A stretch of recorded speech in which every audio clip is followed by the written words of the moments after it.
Por eso, acompáñeme a Lucas capítulo 14, verso 28.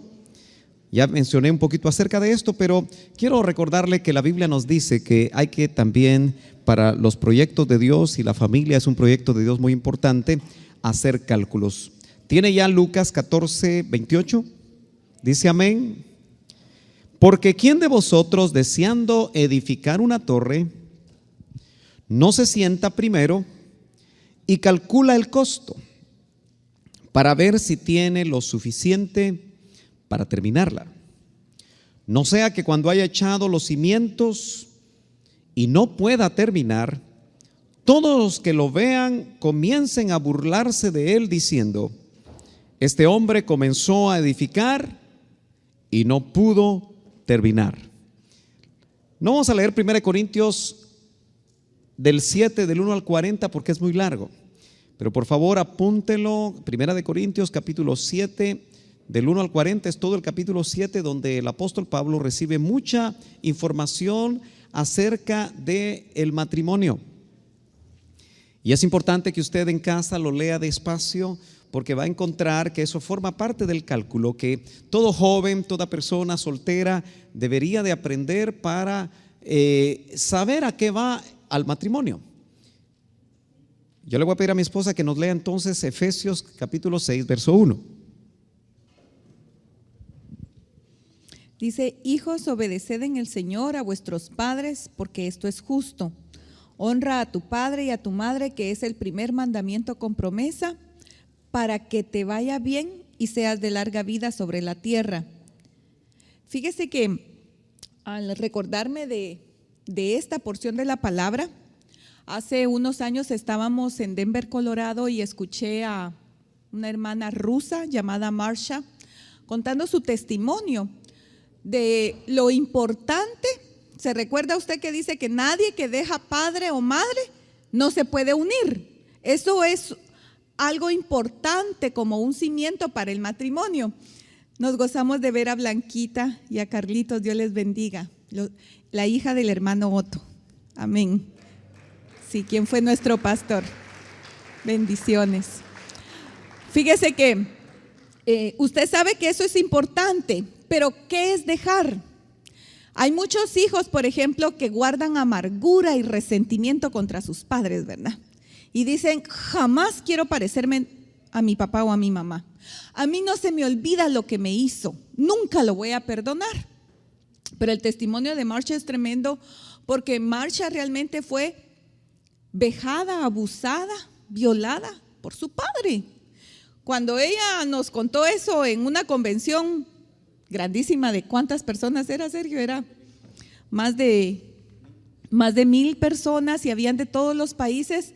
Yo me asusté con la libertad que ella lo contaba.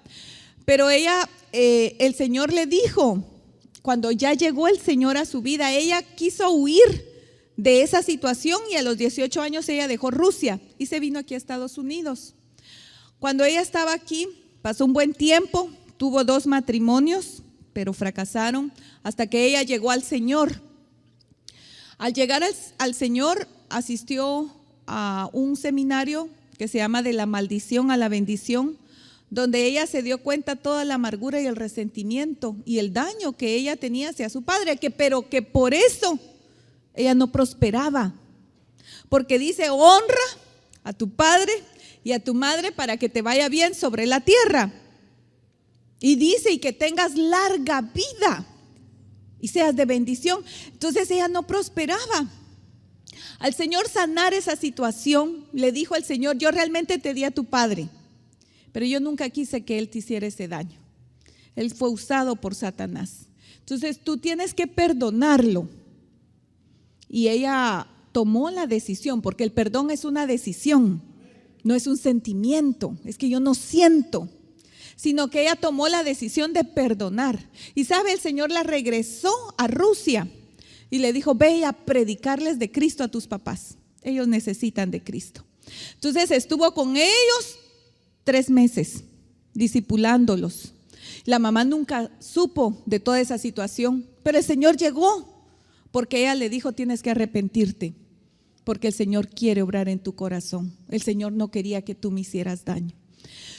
ella trabaja en ese ministerio de sanidad, pero ella dice, ahora yo entiendo, nos decía, que yo realmente no pude tener ser feliz o poderme unir con mi esposo, porque ella intentó 2 veces casarse y fracasó por todo el lastre que yo andaba cargando. Entonces, hermano, la falta de perdón hacia nuestros padres nos ata, la amargura nos detiene y no vamos a prosperar, tanto aquí en un matrimonio como en la vida. Necesitamos saber que si somos buenos hijos, vamos a ser buenos padres. Si somos buenos hijos, vamos a ser buenos esposos. Efesios nos define y nos recuerda uno de los mandamientos que se llama mandamientos con promesa. Dice, si tú honras a tu padre, si tú honras a tu madre, 2 cosas van a pasar. Vas a ser de larga vida y todo te va a salir bien. Entonces, cuando uno está en consejería o administración de una pareja, esto también puede servirle en algún momento a aquellos que tienen la oportunidad o tienen dentro de sus funciones ministeriales, van a hablar con parejas. Si usted mira que todo le sale mal, que como diría un evangelista conocido por algunos de ustedes, si pone circo le crecen los enanos. Si todo lo que hace le sale mal, un principio de administración es que usted le pregunte cómo está la relación con tus padres. Y probablemente va a encontrar que la relación con los padres está mal establecida debido a que no hay perdón. Hay muchas cosas que se quedaron ahí. Muchas veces nosotros, especialmente aquellos que han viajado a este país y han dejado sus países latinoamericanos de donde nacieron, dejan a papá o dejan a mamá, pero no les importa mucho porque en realidad la relación es mala. Pasa el tiempo y quizá encontraron al Señor o empezaron a congregarse en un lugar donde vino restauración a sus vidas y el Espíritu los lleva precisamente a pedir perdón o a tratar de establecer una mejor relación. Y eso es sumamente importante porque forma parte del cálculo, porque si tú no calculas bien, como vimos los cimientos, si tú no calculas bien las paredes, si tú no calculas bien los techos o el techo donde tú vas a establecer tu familia, porque estamos hablando en una analogía, ¿no es cierto? No se le ha olvidado a usted eso, que lo estamos viendo como en figura. Si nosotros no ponemos bien las columnas, si no ponemos bien las vigas, si no calculamos adecuadamente el peso que van a sostener esas vigas, puede ser porque nosotros todavía amarrados con nuestros padres por las situaciones que vivimos, lo que vamos a hacer es reproducir. Óigame bien, cuando uno no ha perdonado a un papá, cuando uno no ha perdonado a una mamá, quizá porque se fue de casa, quizá porque el papá la abandonó y buscó otros hombres y te puso padrastros y fueron situaciones muy difíciles para tu vida. Si eso no se resuelve, lo más probable es que tú repitas el mismo modelo. Por eso hay personas que dicen, no, yo no me voy a casar con una mujer mandona, porque vio a su mamá todo el tiempo mandar a su papá. El papá decía, el que manda aquí soy yo. ¿Cómo así? Decía ella. Lo que tú digas, mi vida. Entonces dijo el joven, no, yo no quiero una mujer sumisa. Yo quiero una mujer que me haga caso. Yo quiero una mujer que se sujete. Pero como no ha perdonado esa situación, sigue teniendo un mal modelo de su madre, incluso aún cuando haya muerto, porque hay cordones umbilicales que incluso van al otro lado del velo. Y que aun cuando tu padre o tu madre ya estén en la presencia del Señor, ese cordón, si no se corta a través del perdón, todavía te mantienes atado. Y acuérdate, nadie puede unirse si primero no deja. Por lo tanto, dejar el hombre a su padre y a su madre y se unirá a su mujer. Dejas para unirte. Entonces, la administración del alma es sumamente importante. Yo espero que después de este seminario pues muchos de ustedes estén dispuestos a buscar la administración, a buscar la consejería. Yo sé que es un trabajo arduo, pero es importante para poder sanar. Eso forma parte del cálculo también. Por eso vemos que leímos lo que decía Lucas 14, esta torre muy conocida, la torre de Pisa. ¿Qué cree usted que le pasó? Bueno, muy pesada para los cimientos, creo que también el terreno cedió, sucedieron muchas cosas que hizo que esta torre, bueno, ahora es una atracción turística, ¿verdad? Algunos de ustedes que han ido a Europa se tomarán una foto, ¿verdad? Y ustedes aparecen así verticales o tratan de intentar jugar un poquito con la gravedad. Entonces hay que hacer cálculos, eso ya lo leímos, vamos a avanzar un poquito más. Bueno, la vida sexual parece ser que ninguno realmente ha hecho los cálculos que forman parte del matrimonio. He dicho que dos de los temas que más pueden afectar la relación de una pareja es el dinero, la economía, y la otra el sexo. En un tema que vamos a ver en la tarde sobre la comunicación, nos vamos a dar cuenta que hay diferencias entre el cerebro del hombre y el cerebro de la mujer. Y algunos que han hecho ciertos estudios y han investigado muchas cosas ponen en el cerebro del hombre una franja un área bastante grande en su cerebro que dice sex, mientras que la mujer no siempre está pensando en sexo. Cada vez que el hombre quiere tener relaciones sexuales con su esposa, ella le duele la cabeza. Ahorita no dicen amén las mujeres, solo se ríen. Estoy cansada. Lleva como un año cansada. Ahí se ríen todos, ¿verdad? La vida sexual está en la Biblia. ¿Usted cree que cuando dice gózate con la mujer de tu juventud es solo porque usted le cuenta chistes?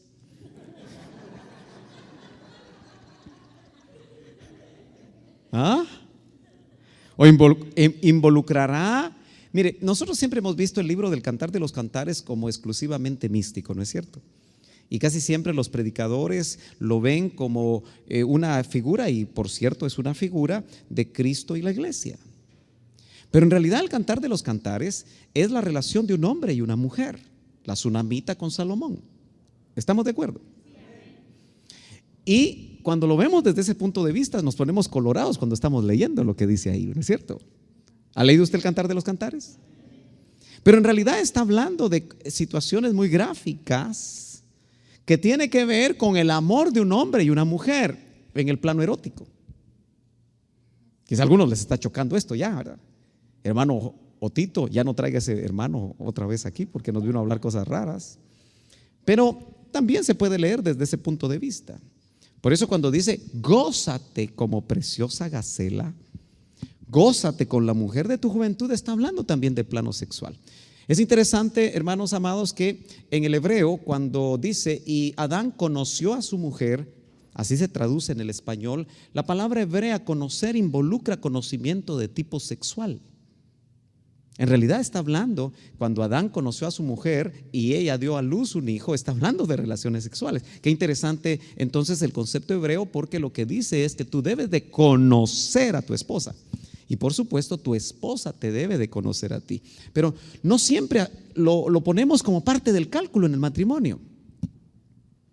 No le estoy diciendo a usted que tenga experiencias sexuales antes del matrimonio, porque eso se llama fornicación. Hay algunos que piensan que tienen que tener muchas parejas sexuales antes de llegar al matrimonio para poder hacer bien las cosas. Eso es falso.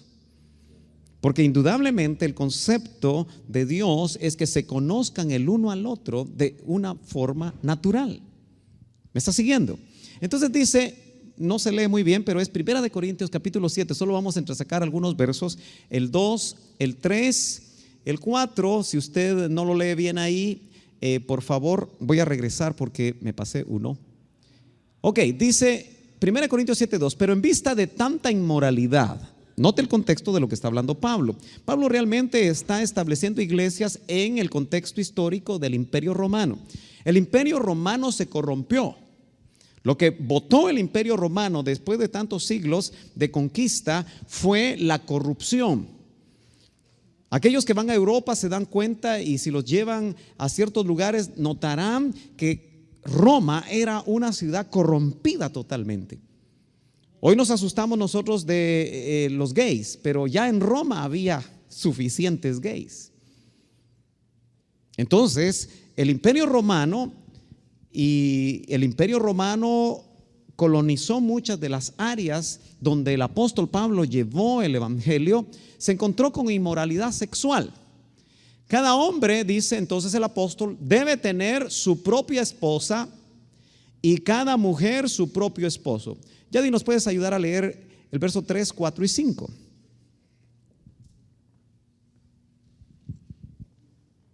Dice: el marido cumpla con la mujer el deber conyugal, y asimismo la mujer con el marido.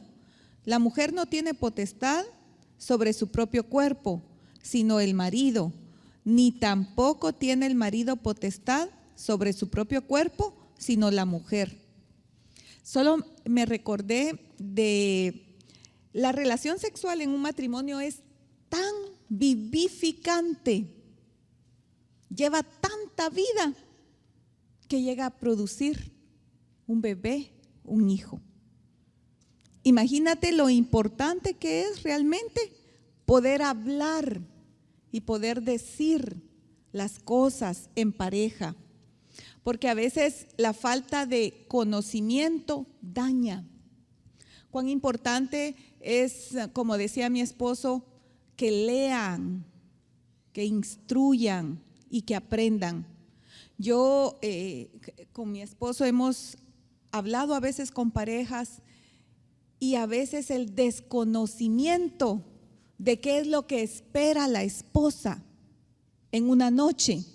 Usted sabe la historia de el famoso conejito o la tortuga, ¿verdad? Y la liebre. Ella camina despacio y el otro rapidísimo. Él solo con ver ya llega a lo máximo, y ella tiene que ir despacio, tener conocimiento. ¿Qué es lo que tu esposa necesita? ¿Qué es lo que mi esposo espera de mí? Y hablar, platicar juntos, pero es algo vivificante.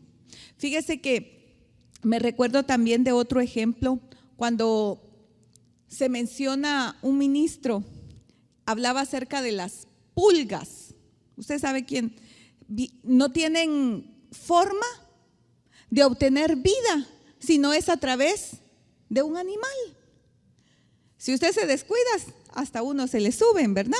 Si hubieran pulgas. Pero ellas succionan vida, porque no pueden generar para ellas. Entonces hay hombres o mujeres que se vuelven succionadores. Denme a mí, todo para mí. Todo. Y no se ponen a pensar muchas veces en la otra persona. Entonces es de sentarse y platicar. Porque mire, el tema es que usted casi agarra una tijera y puede cortar el ambiente, ¿verdad? Hay quienes no les gusta hablar de eso. Pero la falta de conocimiento también daña. Por supuesto, como no hay solamente parejas acá, sino que jovencitos, nosotros no profundizaremos en el tema. Sencillamente lo tomamos como parte de los cálculos que hay que hacer cuando ya tiene usted el diseño. De alguna manera es llamativo que a la iglesia le cuesta mucho, hablo en general, abordar el tema sexual.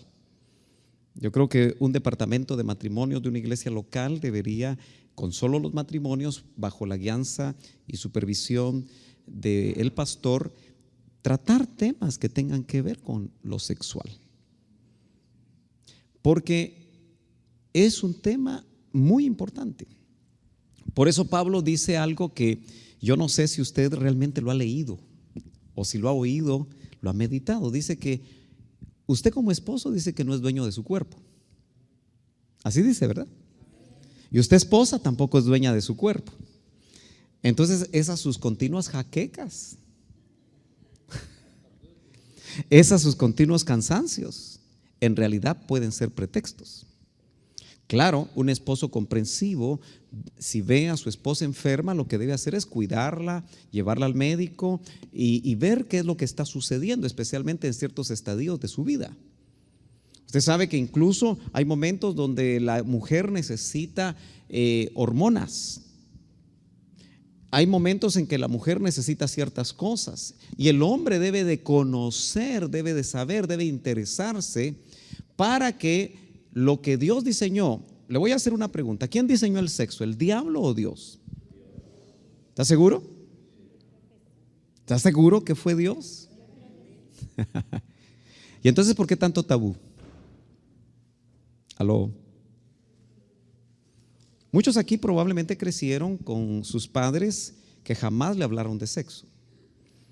Una de las grandes tragedias de los matrimonios cristianos es que no se atreven a hablarles de sexo a sus hijos. Prefieren que en la escuela, y aquí pues les van a enseñar desde los 5 años, 6 años, 7 años, les van a enseñar de sexo, pero le van a enseñar de una manera cruda. Le van a enseñar aspectos biológicos y le van a enseñar tantas cosas porque el sistema lo que quiere es tener menos posibilidad de que haya hijos prematuros, hijos de adolescentes. La famosa píldora del día después, a los 9 años, ese es el propósito del sistema. Pero no se dan cuenta que están abriendo una puerta para que los jovencitos desde más pequeños, por un lado tratando de evitar los embarazos prematuros, lo que están abriendo es una puerta para el sexo sin mayores responsabilidades. Pero un sistema mundano jamás va a intentar dar una solución adecuada, y es porque la iglesia no se mete en estos temas. La iglesia solamente quiere hablar del rapto. La iglesia solamente quiere hablar de la novia. La iglesia solo quiere hablar de aspectos escatológicos, de qué color va a tener el anticristo los ojos. A mí qué me importa de qué color van a tener los ojos del anticristo si no lo voy a ver. ¿O usted lo quiere ver? Si usted lo quiere conocer, pues ahí se queda, que se lo presente a alguien, ¿verdad? Pero yo me espero irme. Pero somos seres tripartitos: espíritu, alma y cuerpo. Dios no solo va a salvar el espíritu, no solo va a salvar el alma, sino que Él va a salvar el ser integral. Por eso le da vida al espíritu, restaura el alma, la ministra, redime el alma, pero también redime el cuerpo, que es la glorificación. No me voy a meter a ese tema porque no es el tema, pero sí es importante que nosotros como padres de familia y la iglesia de alguna manera tiene que entrarle al tema. Porque si no le entra al tema la iglesia, entonces el mundo le va a enseñar a nuestros hijos. Y nosotros también vamos a aprender del mundo lo que tiene que ver con inmoralidad. Me llama la atención que la palabra inmoralidad está relacionada con la palabra griega porneia. Y de ahí viene pornografía. La iglesia está saturada de pornografía. No estoy hablando del mundo. Es alarmante las estadísticas que hacen ver que incluso los ministros están viendo pornografía. Los niños desde los 11 años empiezan a ver pornografía. Los celulares, a hoy nuestros hijos pueden estar al toque de un botón para ver pornografía, porneia. Y eso tiene que ver con el matrimonio, porque dice Hebreos que en cuanto al aspecto sexual, dice que mantén tu vaso, hablando de la esposa, manténlo de una manera adecuada. Mantén tu lecho sin mancilla. Y cuando uno va al original dice, mantén tu lecho sin pornografía. El mundo le enseña a las parejas, y los consejeros matrimoniales enseñan a las parejas que viendo pornografía, nuevamente el fuego de la vida sexual se va a alentar, va a crecer. Eso es el mundo, pero eso es una mentira definitivamente. Yo recuerdo que el doctor Ríos decía algo que no sé si todos recuerdan, pero decía que el ágape alimenta el eros. Hay 3 palabras que se traducen amor. Una es ágape, que es el amor de Dios. El eros es el amor entre hombre y mujer en el contexto del matrimonio. Y el filos es el amor fraternal. ¿Estamos de acuerdo? Pero qué interesante que él decía, los ágapes alimentan el eros. Usted no se podía imaginar eso, ¿verdad? O sea, tu relación con Dios, tu ágape con Dios, lo que produce es tanta intimidad que permite que la pareja que busca a Dios, su eros, su vida su amor erótico, que no lo podemos quitar de la vida matrimonial. Algunos quisieran quitarlo. Yo sé que esos versos, las mujeres quisieran, no soy dueña de mi cuerpo, mejor borro ese verso. Si usted tuviera liquid paper, ¿qué versos borraría usted? Las mujeres tal vez borrarían eso. Y si usted lee despacio todo el contexto de 1 Corintios 7, se dará cuenta que dice: no se nieguen el uno al otro. Me gustaría que todos cerraran los ojos para no ver las reacciones. Pero ¿cuántas de las mujeres honestamente se niegan a sus esposos? Así con honestidad. Si no es una cosa, es otra. Si no es una cosa, es otra. Si no es una cosa, es otra. ¿Por qué? Porque muchos varones no han sido sabios. Y entonces muchas de sus esposas no disfrutan la vida sexual. No duran ni 30 segundos.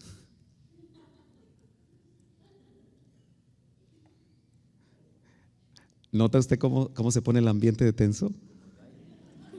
Dice como el gallo. Bueno, yo no he visto al gallo.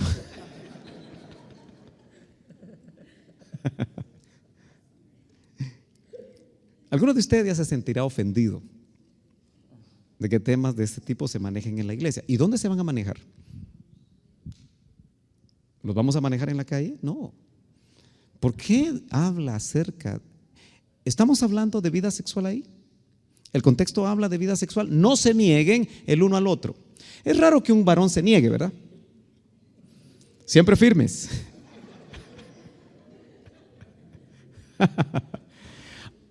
A no ser de común acuerdo.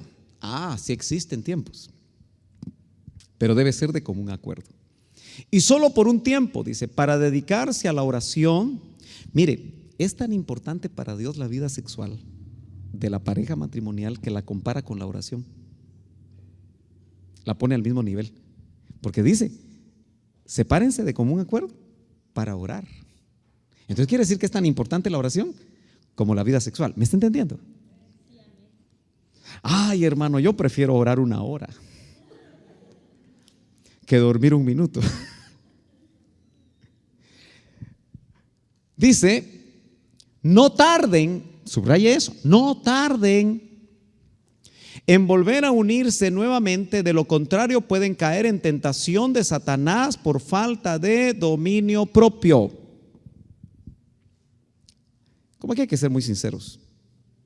Me parece que la falta de dominio propio es más una realidad en el varón, ¿no es cierto? Si tú te niegas continuamente a tu esposo, y te niegas continuamente a tu esposo, y te niegas continuamente a tu esposo, y muchas veces hay que ver los antecedentes. Óigame, ninguna mujer se va a entregar a un hombre que no sabe que no se sabe ella amada y respetada. Le acabas de meter una gran gritada porque no te gustaron los frijoles y quieres que en la noche ya esté fogosa.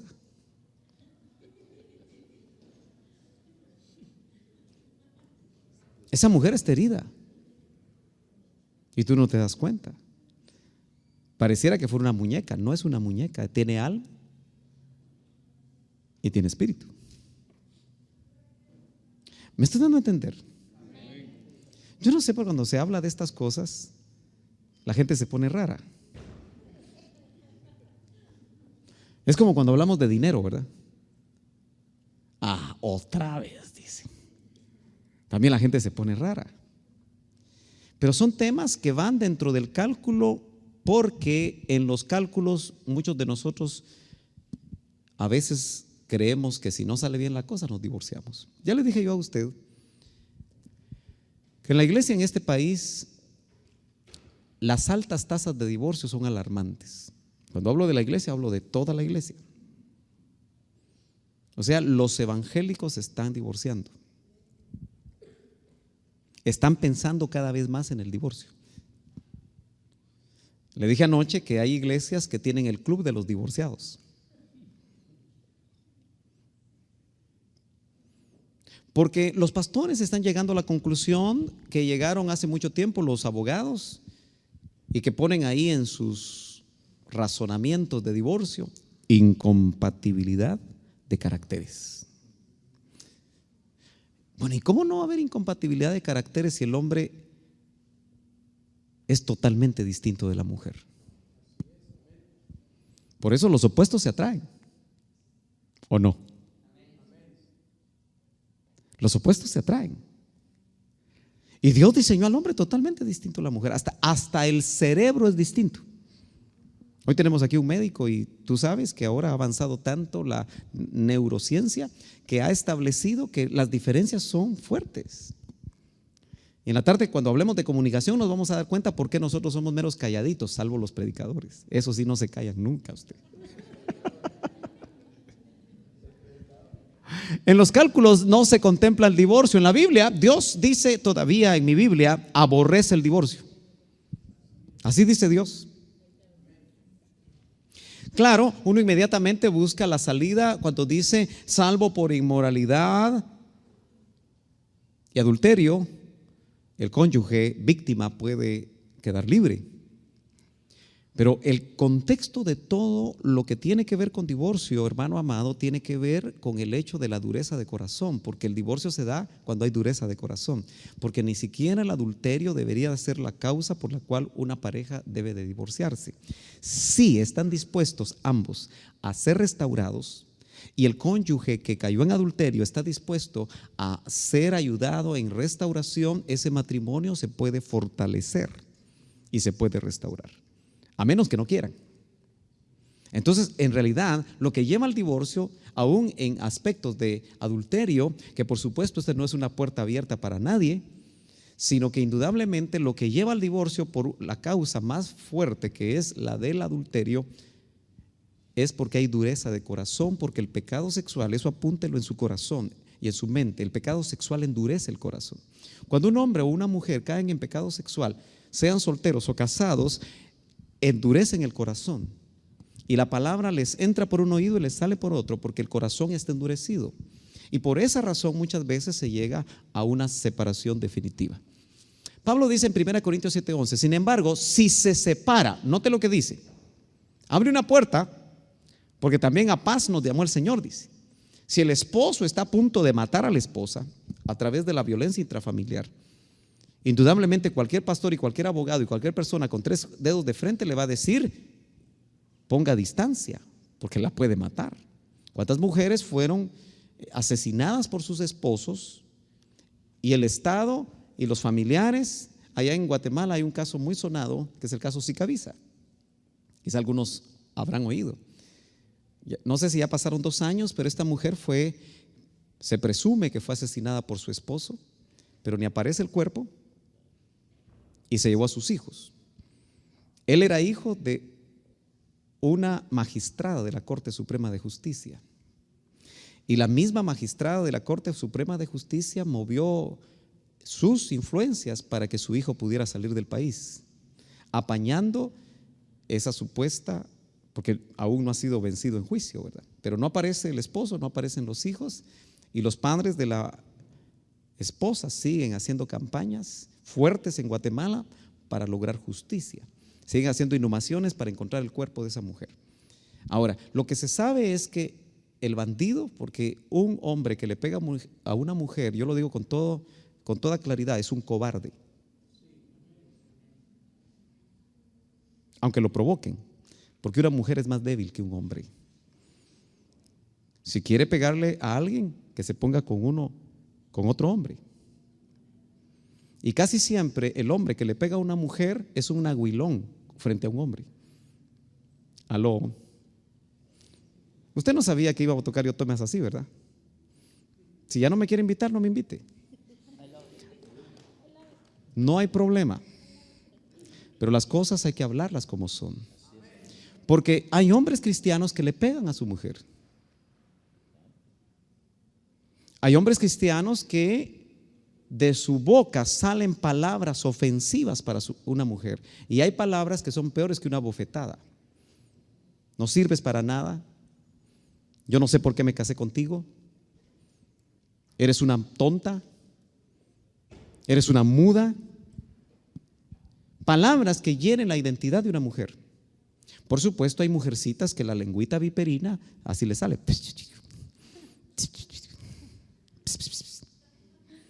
Y dicen cosas a sus esposos que los dejan boqueando. Porque déjame decirte que la mujer, dice la Biblia, que es vaso frágil, pero dice más frágil. Quiere decir que el hombre es frágil también. Y una mala mujer puede destruir a un hombre con sus actos, sus hechos o sus palabras. Así que ambos somos frágiles y ambos estamos sujetos a ser ofendidos, a ser dañados en nuestras almas. Pero note usted que si llega a esos extremos, Pablo dice, sin embargo, si se separa, que no se vuelva a casar. Como diría mi colega tocayo, eso está cardíaco.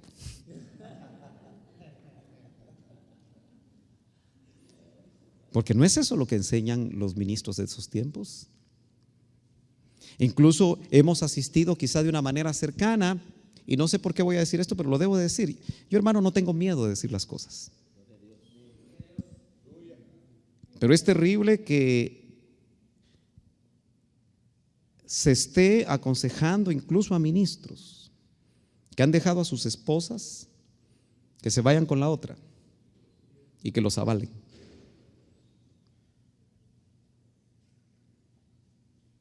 Usted sabe de qué estoy hablando. Eso es terrible, porque eso es puro criterio humano. La Biblia dice, sin embargo, si se separa, que no se vuelva a casar. Yo oí en la radio a un ministro, me asustó lo que dijo, porque él quería avalar a un salmista que había dejado a su esposa y se casó con otra. Y como lo invitó para estar en un evento, sale la radio y dice, hasta David le dejaron a su Betsabé, dijo. En ese momento yo me asusté, porque dije, si él supiera la puerta que está abriendo, porque lo están escuchando miles de personas cristianas. Porque dijo, ¿y de qué se asustan? A David le perdonaron el pecado con Betsabé y no se la quitaron. Eso es quitar totalmente los principios de interpretación bíblica, porque si nosotros vamos a agarrar el Antiguo Testamento para sostener y establecer nuestros propios criterios y nuestras propias carnalidades, entonces el Antiguo Testamento da para todo lo que nosotros querramos. Tenemos que ir al Nuevo Testamento. Y Pablo dice, si es que creemos que Pablo fue el perito arquitecto al que le dieron el diseño de Dios para la iglesia, y que está hablando aquí en 1 Corintios 7 sobre aspectos del matrimonio, dice, sin embargo, si se separa, que no se vuelva a casar. Eso no lo dice Pablo, eso lo dice Dios. Porque se está esperando que esa distancia, a través de consejería, a través de ayuda en restauración en el contexto de la iglesia local, esa pareja, aunque tome tiempo, pueda ser restaurada y vuelvan a estar juntos. O de lo contrario, que no se vuelva a casar. A ver, algunos se me están durmiendo. ¿Por qué no se ponen de pie un ratito? Yo sé que tal vez usted ha dormido una hora, tal vez ha estado cansado, pero a mí me interesa que usted esté despertito. Estírese. Ya vamos a terminar y nos vamos a ir a comer. Después de la comida la cosa va a estar más complicada, porque cuando empieza la digestión uno se empieza precisamente como los que son esposos aquí, que la esposa le haga su masajito así rico en la espalda al varón un ratito, y después que se voltee el esposo y le haga su masajito a la esposa. A ver, me lo van a hacer a mí, dice. Si me lo hace me voy a dormir ustedes. Aleluya, estírese. ¿Ya se estiró? ¿Ya se despertó? Vaya, si tiene sueño, quédese de pie. Así no se me duerme, por favor. Tome su lugar. Muy bien, dice, de lo contrario, oiga bien lo que dice, de lo contrario, si no quiere quedarse solo, de lo contrario, reconcíliese con su esposo o su esposa. ¿Nota lo que Pablo está diciendo? Si no se quiere quedar solito y hacer sus frijoles solito y comer su cevichito solito. Aleluya, peruanito, cevichito peruanito solito. Está abriendo la puerta de la reconciliación. Hermanos amados, ¿cómo es eso? Que nosotros no podemos creer en la restauración de nuestro matrimonio o en la reconciliación de nuestro matrimonio si dice que fuimos reconciliados con Dios. Lo más difícil que fue reconciliarnos con Dios ya se hizo. Entonces, ¿cómo no va a ser más fácil que dos reconciliados con Dios, no dos religiosos, dos reconciliados con Dios se puedan reconciliar a sí mismos? ¿Me está siguiendo, hermano? Entonces dice: asimismo que el hombre no se divorcie de su esposa. No, es que me falló, hermano. La pregunta que yo le haría es: ¿la amas? Sí, pero me falló. Porque mire, hermano amado, ¿no es cierto que dice la misma oración del Padre Nuestro: perdónanos, así como nosotros perdonamos a nuestros deudores? Y aquí le voy a probar el machismo latinoamericano metido en la iglesia. Cuando una mujer falla, el macho saca la pistola y la mata. Y cuando el hombre falla, no hay macha que saque la ametralladora, ¿verdad? ¿Verdad que no? Usted sabe que hay sistemas en el oriente de raíces musulmanas donde el varón puede matar a la esposa solo si le da la gana matarla y no le hace nada al sistema jurídico. ¿Lo sabe usted? Hasta eso llegan ese tipo de sistemas tan terribles. Pero nosotros, hermanos amados, aunque no está legislado, hasta las abuelitas enseñaban: sistema del mundo, es que él es hombre. ¿Cierto o no? Mija, déjalo, él es hombre. Como que si el hombre a puro tubo tiene que tener otros encuentros. Eso es totalmente falso. Pero ese es el sistema que se ha metido a la iglesia. Hoy los ministros le dicen: sí, mija, pero es que él es hombre.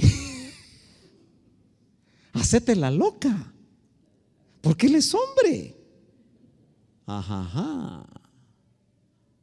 Eso no es bíblico. O volvemos a la palabra, o no vamos a encontrar la familia conforme al corazón de Dios. Amén. Entonces dice: a los casados les doy la siguiente orden. Es que en la Biblia dan órdenes, lo que pasa es que no las obedecemos. No yo, sino el Señor, dice Pablo. Que la mujer no se separe de su esposo. Y ahí nos indica lo que ya leímos. Muy bien.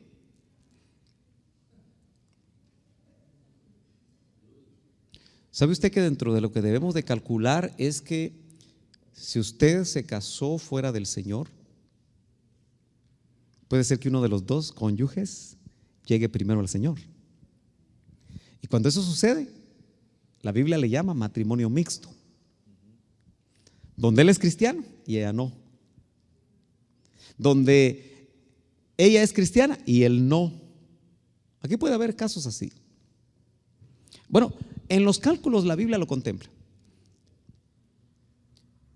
Dice, vamos a hacerlo rápido porque el tiempo se nos va, a ver si esto no se complica. Ahí estamos.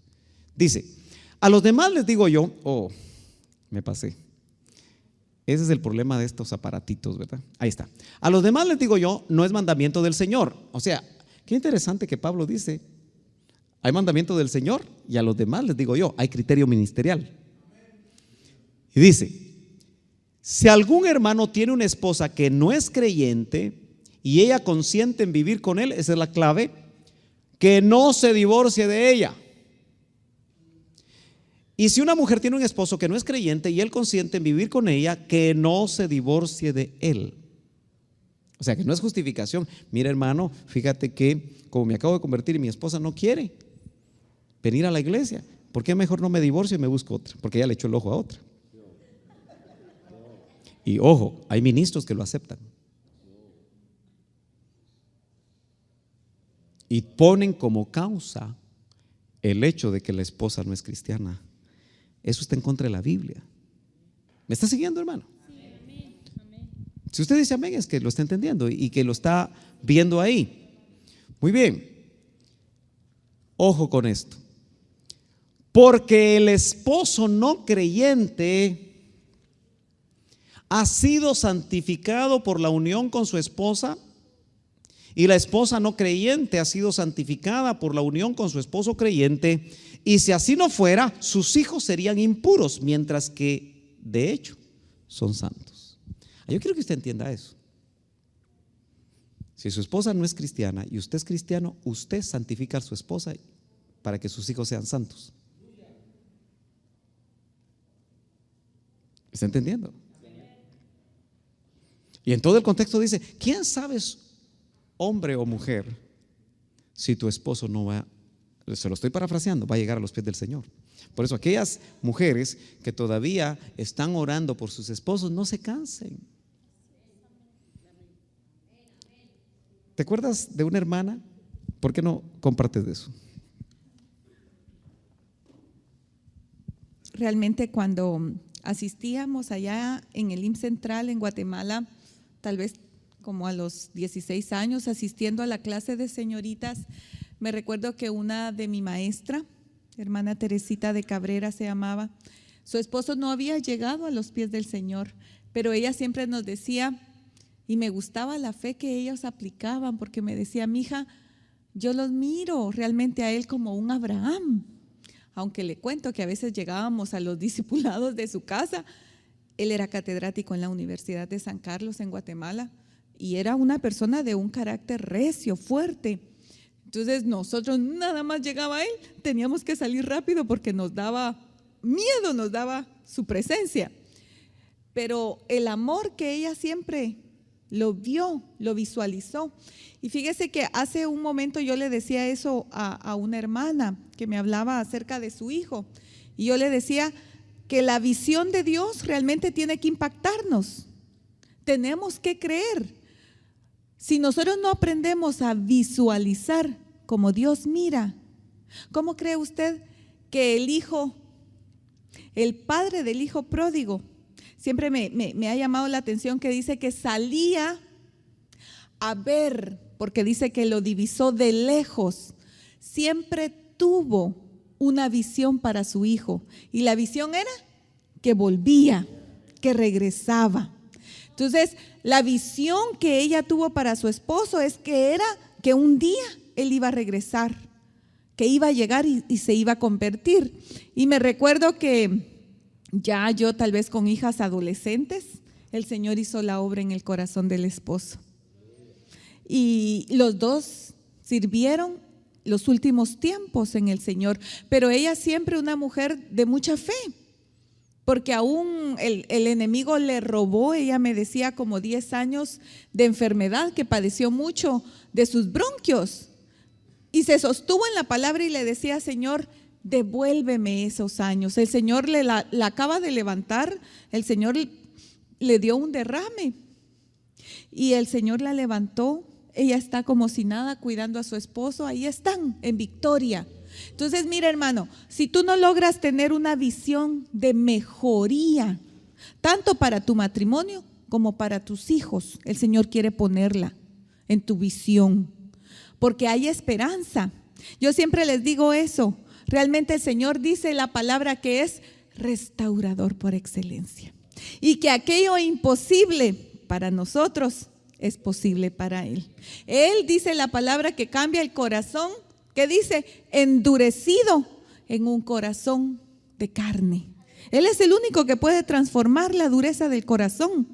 Entonces debemos de sostenernos. Tal vez tú me dices: hermana, me siento mal, yo estoy hasta aquí solita, no vino mi esposo, o yo ya no tengo esposo, estoy sola ahora, pues yo eché todo a perder, realmente me equivoqué, pero el Señor llegó a mi vida. Solo te recuerdo una cosa, el único que nos acusa a nosotros es el enemigo. Dice la palabra que Él no vino sino solo para matar, robar y destruir. Pero nuestro Padre Celestial a través de Cristo nos dio salvación, nos dio vida eterna, vida en abundancia. Él es nuestro fundamento, Él es la roca inconmovible de los siglos. Y entonces toda acusación de lo que no pudiste hacer, de lo que no tenías, porque mira, a veces cuando yo ministro corazones de jovencitos amargados, porque me dicen, es que mire, usted no sabe todo lo que me ha hecho mi papá o mi mamá. Yo les digo, ¿quién los crió? ¿En qué amor fueron engendrados ellos? ¿Cómo te iban a dar aquello que ellos no habían recibido? Por eso es tan importante que tú y tu esposo tengan sanidad, porque esa sanidad va a correr, como ayer Otito mencionaba, que dice que la unción del sacerdote baja desde la cabeza por todos sus vestidos hasta la punta de sus pies. Ese es Cristo para nosotros. Su sanidad corrió en la cruz del Calvario y la sangre que Él vertió nos lavó y nos dio vida y vida en abundancia. Entonces, que tú puedas ser esa vida que tus hijos puedan percibir y recibir. No importa el tiempo que estés, porque algunos me dirán, hermana, pasé 50 años ya, hasta ahorita yo estoy escuchando la palabra, tengo 30 años de estar haciendo las cosas inadecuadas, mal, ¿qué hago? No importa, recibe la sanidad en tu corazón, que esa sanidad después va a ser usada para que llegue tal vez en un tiempo a tus hijos. Tal vez tú dices, mis hijos no quieren saber nada de mí. Yo realmente fui un instrumento de destrucción, ahora yo me doy cuenta. Fíjese que yo le decía a mi esposo que mi papá, cuando se molestaba, tenía aquella fuerza de hablarnos inadecuadamente. Y de repente nos decía dichos como estos: es que de ustedes yo no saco ninguno bueno. Así nos decía. Los meto a todos en una licuadora y ninguno me sale bueno. Hermano, todos éramos buenos estudiantes, éramos responsables, éramos buenos hijos, pero a veces cuando una persona es exigente o ha sido realmente siempre el magna cum laude, eso es allá uno de aquellos cerebritos o genios, esperan que todos sean así. Yo les digo que el Padre Celestial, hermano, nos permite que nosotros pasemos en pruebas, porque en medio de la prueba nosotros sacamos realmente qué tenemos adentro. Si nosotros fuéramos, le aseguro, el padre del hijo pródigo, no hubiéramos salido y no lo hubiéramos visualizado. Pero él sabía y le entregó todo. Le dio herencia, le dio el dinero, le dio todo. Y salía esperando.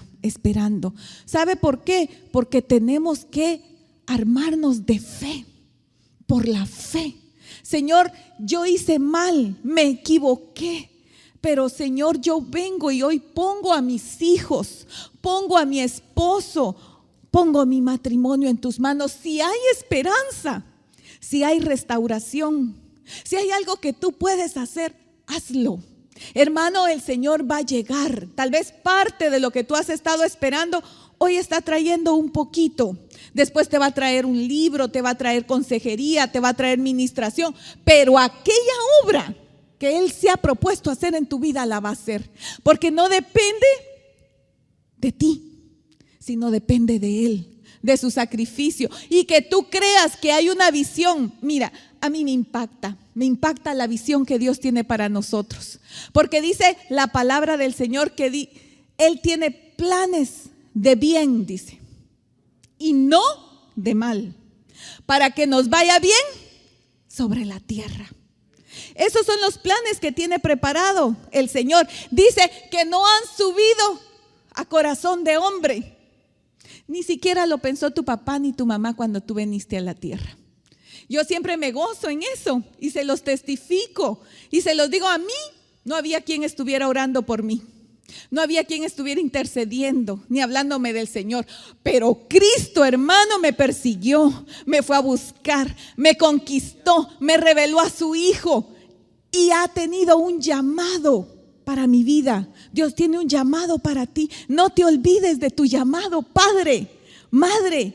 Porque mira, un día cuando lleguemos delante del Señor, lo primero que vamos a tener que presentar, nosotros somos pastores con mi esposo, pero lo primero que vamos a presentar son a nuestras hijas. Ese es tu primer llamado. Tu primer llamado son tus hijos. Entonces hay que estar orando e intercediendo por ellos. Esa bendición que tú has estado recibiendo, que corra para ellos. Si no tienes visión, pídesela al Señor. Porque mire, de repente dice, ay, es que este muchachito no es bueno para nada. Es que es tan rebelde. Es que mire, es que es, pero contestón. Pídele al Señor, yo quiero ver como tú miras. Por favor, Señor, dame la visión tuya. Yo me recuerdo que el Señor nos llevó con Mike y Marilyn Phillips. Y Marilyn, cuando empezó a buscar si había restauración para su matrimonio, estaba casada con un hombre guapísimo que todas las mujeres llegaban y lo buscaban, y ella embarazada por su tercer hijo. Él le decía, tú me amarraste solo con los hijos, 2 americanos, y entonces él regresó con ella solo porque divorciarse le salía muy caro. Y entonces las chicas se aparecían en la puerta del apartamento, imagínense, y ella como podía le iba a abrir, y ahí iba el Mike bandido. Pero ella tomó una decisión y dijo, Señor, yo no quiero pelear con él. Ella acababa de llegar con el Señor. Y el Señor le dijo, yo estoy contigo para sostenerte y para que tú creas en la restauración. Entonces ella le dijo, Señor, ¿y cómo miras tú a Mike? Yo lo miro como un árbol plantado junto a corrientes de agua. Un día tú lo vas a ver predicando. Entonces cada vez que llegaba Mike queriendo pelear, le decía, no, el Señor ya me dio una visión y me dijo que tú un día ibas a estar predicando. Y decía, esta mujer se volvió loca. Pero de su testimonio lo fue cautivando hasta que le dijo, llévame a esa iglesia a donde tú has estado yendo. Y conocieron del Señor. Realmente ya no sé cuántos años tienen de un ministerio de matrimonios, pero hay restauración, hay restauración. Y esa restauración es la que nosotros debemos de estar proclamando y hablando y diciendo, porque Cristo hasta el día de hoy sigue haciendo milagros. Amén. Gloria a Dios. Para poder pasar al almuerzo nos quedan unos 10 minutos. Quisiera que rápidamente habláramos sobre los hijos, que es parte del cálculo. Usted sabe que los europeos no quieren tener hijos. Alemania tiene una tasa de natalidad negativa. Algo así también Inglaterra. Usted ve que el norteamericano tiene pocos hijos, ¿no es cierto? Pero el mexicano, igual que el guatemalteco y el peruano. Por eso para el 2050 se calcula que los latinos van a ser mayoría en Estados Unidos. Gloria a Dios, dice. Me imagino que los blancos están reprendiendo. Pero tener hijos es parte del proyecto de Dios para la familia. Y entonces Dios también da instrucciones, dice hijos, y estos son mandamientos para los hijos: obedezcan a sus padres porque ustedes son de Cristo, y eso es lo que les corresponde hacer. El primer mandamiento, que va acompañado de una promesa, es el siguiente: respeta y obedece a tu padre y a tu madre para que todo lo te salga bien y tengas una larga vida en la tierra. Pero me interesa el 4. Efesios 6:4 dice: y ustedes, padres, no hagan enojar a sus hijos, más bien edúquenlos y denles enseñanzas cristianas. Esta es Biblia en lenguaje sencillo. Si vamos a una versión Las Américas, dice: Y vosotros padres no provoquéis a ira a vuestros hijos, sino criadlos en la disciplina e instrucción del Señor. Efesios 6:4. No provoquéis. Los padres podemos provocar a nuestros hijos. Y cada uno de los que estamos aquí, nuevamente, si somos honestos y sinceros delante de Dios, sabemos cuándo provocamos a nuestros hijos. Y cuando provocamos a ira a nuestros hijos, debemos ser responsables de pedirles perdón y restaurar sus almas. Ahí es donde creo que muchos de nosotros nos equivocamos, porque somos padres en función de cómo fueron con nosotros nuestros padres. Yo recuerdo que en mis primeros años, mi papá no estaba en casa, él tenía que trabajar mucho. Él lamentablemente no estudió, y cuando ya tenía 3 hijos, se metió a estudiar en la nocturna y sacó el 6º grado. A los 28 años mi papá estaba sacando el 6º grado. Pero era muy inteligente y estudió 7 años más y se graduó de perito contador. Se metió a la universidad y cerró la carrera de auditoría, pero tenía 2 trabajos y la universidad. Se estaba matando. Pero él siempre decía que lo hacía por nosotros. Lo único que cuando tenía 10 años, pues lo hizo ya por otros. Y más adelante lo tuvo que hacer por otros más. Un hombre muy responsable. Le dio casas a todas sus mujeres. Y en ningún momento estoy hablando mal de él. Sencillamente veo su responsabilidad. Trabajó y todavía sigue trabajando. Tiene 77 años y es el encargado de las finanzas de mi empresa, porque yo tengo una empresa. Y mi papá, indudablemente que no contempló muchas cosas, no calculó. Mi suegro, que es así, es un abogado, el papá de Yadi, le dice: don Heriberto, le dice, así con mucha confianza, ¿usted tuvo 3 mujeres y 9 hijos por guapo o por qué? ¿O por pistudo? ¿O por adinerado? Y mi papá se le queda viendo y le dice: por bruto.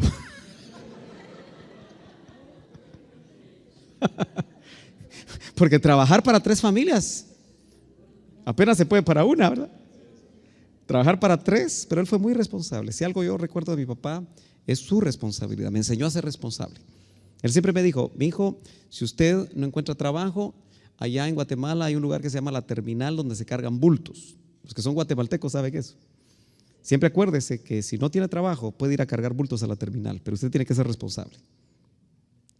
Entonces, indudablemente nosotros muchas veces, hermanos amados, no nos damos cuenta que educamos a nuestros hijos a través de cómo nos educaron a nosotros. Yo recuerdo que mi mamá, con su falta de conocimiento, a veces me perseguía con una piedra. Yo era tranquilo, se lo juro. En mi casa había esos platanales y a mí me servía para esconderme, pero yo tenía un terror que una pedrada de esas, si era una piedra grande, me diera en la cabeza. Pero mi mamá estaba tan molesta que lo que agarraba con eso le tiraba a uno. Recuerdo que un tiempo mi mamá se fue a Antigua, un lugar cercano a la capital, con la hija más pequeña, y nosotros nos quedamos con la abuela y con paterna y con el tío. Y mi tío compró un chicote de aquellos de caballo, aquellos que tienen trenzas. ¿Algunos conocieron esos? Bueno, y lo puso ahí en un lugar donde nosotros, mi hermana y yo, lo pudiéramos ver, y le puso el tigre. Y entonces cada vez que nos estábamos portando mal, dice: te va a salir el tigre, te va a salir el tigre. Y a la tercera nos salía el tigre. Y usted sabe cómo quedaban las piernas, ¿verdad? Nos salía el tigre. Lo peor es que no nos salía con el papá ni con la mamá, nos salía con el tío. Y eso ofende el corazón de un niño. Eso afecta porque es el padre. Y además la Biblia establece formas de corrección. No tenemos todo el tiempo para poder hablar de instrucciones y de disciplinas, pero la Biblia habla que nosotros debemos de corregir al niño en su camino. Dice: instruye, dice, primero al niño en su camino, y aunque fuera viejo no se apartará de él. Es parte del cálculo que hay que hacer. Yo no sé si usted tuvo opción, porque hay personas que deciden tener muchos hijos porque tienen dinero. Error. Tú tienes que tener el número de hijos que puedas educar. y que puedas instruir. Te tienes que conocer a ti mismo, porque si tú eres una persona de un umbral corto, es decir, que no tienes mucha paciencia con los niños, entonces tienes que ser cuidadoso, porque muchos niños te van a colmar la paciencia y entonces los vas a tratar mal. Por eso Dios nos permite a nosotros escoger el número de hijos que vamos a tener. Lamentablemente, y aquí tengo que ser muy claro, el sistema religioso de donde quizá usted vino establece que hay que tener todos los hijos que el Señor mande. Pero la Biblia lo que dice es que hay hijos por voluntad de varón. Entonces quiere decir que nosotros podemos decidir el número de hijos que vamos a tener. Claro, ese es otro tema. Así que ya podemos pensar en el próximo retiro, ¿verdad? Gloria a Dios. Entonces, hermanos amados, ¿qué es lo que hace que nosotros provoquemos a ir a nuestros hijos? Equivocarnos. Yo soy un hombre que me equivoco. Yo tengo 3 hijas y me he equivocado muchas veces, pero trato de pedir perdón. He creído que no es debilidad pedir perdón, sino que por el contrario, si yo me equivoqué, si yo juzgué mal, si yo tomé una decisión equivocada, si yo hice algo malo, si me comporté mal con ellas, debo de arreglarlo. El primer ministrador de la esposa y de los hijos es el padre. Muchos de nosotros como ministros, como pastores, nos desgastamos demasiado con las ovejas haciéndole el trabajo a los cabezas de casa. Porque el principal trabajo de un varón es ser sacerdote de su casa. Es el esposo es el que debe ministrar a su esposa. Cuando no puede, debe buscar ayuda. El padre es el que debe ministrar a sus hijos. Muchos han creído que porque dan diezmos y dan ofrendas, el chance del pastor es arreglarle su familia. Eso no es así. Nosotros estamos como ministros precisamente para hacer el trabajo de Dios, y el principal trabajo de Dios es equipar a los varones, a las cabezas de casa, para que ellos cumplan su función. Si no, en una iglesia local no hay ministro que dure, porque rapidito se desgastan y se van con el Señor. Amén. Otro tema difícil, ¿verdad? Pero el pastor no es el empleado de la iglesia, hermanos amados. El pastor es un ministro puesto por Dios que va a estar al cuidado de tu alma, pero indudablemente él va a funcionar de acuerdo incluso a los lineamientos de la palabra. Entonces es sumamente importante que nosotros nos demos cuenta que por eso el varón es el primero el que debe de ministrarse. ¿Y sabe qué? Los varones nunca se ministran. Las que hacen cola para administración son las mujeres. Un buen tip, Otto. ¿Lo digo en público o te lo digo a ti?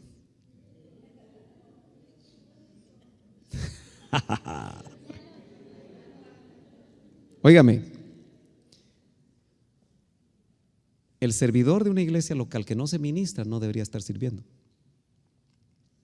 Aló. Porque toda persona tiene áreas en su alma.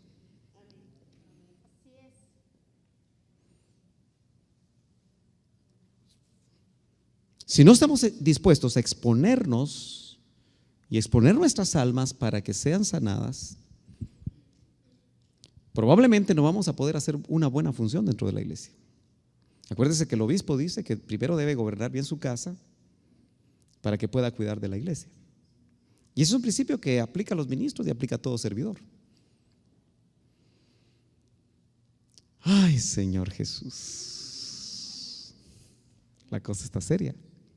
No estoy hablando de hogares perfectos, porque no existen. Dios tendría que bajar ángeles del cielo para que fueran los pastores, y fueran los ancianos, y fueran los diáconos. No, Dios está dispuesto a creer en nosotros, pero todos somos familias en proceso. Por eso olvídese usted que los hijos del pastor son pastorcitos. Deje de pensar así. Yo le enseño eso a mis ovejas. Deje de pensar que los hijos del anciano son predicadorcitos.